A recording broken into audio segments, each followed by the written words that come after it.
మనం తినే ఆహారం జీర్ణమయ్యే ప్రక్రియ నోటి నుంచే మొదలవుతుందని మీకు తెలుసా? అందుకే హడావిడి పడకుండా ఆహారాన్ని బాగా నమిలి మింగాలి. ఇలా చేయడం వల్ల పలు ప్రయోజనాలు కూడా ఉన్నాయి. తిన్న ఆహారంలోని ఖనిజ లవణాలను శరీరం బాగా శోషించుకుంటుంది. కడుపులో ఉబ్బరం, గ్యాస్ వంటి సమస్యలు తగ్గుతాయి. అంతేకాకుండా ఆకలి హార్మోన్ నియంత్రణకు దోహదపడుతుంది. పేగులపై ఒత్తిడి తగ్గుతుంది. Robert Kennedy, columnist. ప్రతి ఒక్కరూ తప్పక చదవాల్సిన పుస్తకాల్లో ముఖ్యమైనవి 5 ఉన్నాయి. మీ ఆర్థిక జీవితాన్ని సమూలంగా మార్చే శక్తి ఈ పుస్తకాలకు ఉంది. అవి: 1, the richest man in Babylon. 2, the psychology of money. 3, rich dad poor dad. 4, the intelligent investor. 5, I will teach you to be rich. Toby, finance educator.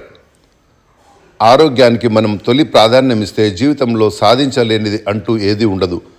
పొద్దున్నే లేచి నిత్యం క్రమం తప్పకుండా బ్రష్ చేసుకున్నట్టే యోగా కూడా చేస్తే జిమ్కు వెళ్ళే అవసరం రాదు, వైద్య ఖర్చులు తగ్గుతాయి.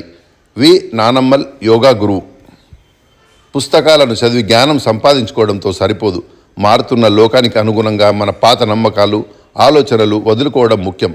వచ్చే దశాబ్దాల్లో విజయం సాధించేవారెవరంటే తమ మూస పద్ధతులను, కాలం చెల్లిన వ్యూహాలను వదిలిపెట్టగలిగిన వారే. Sam Evans, business consultant.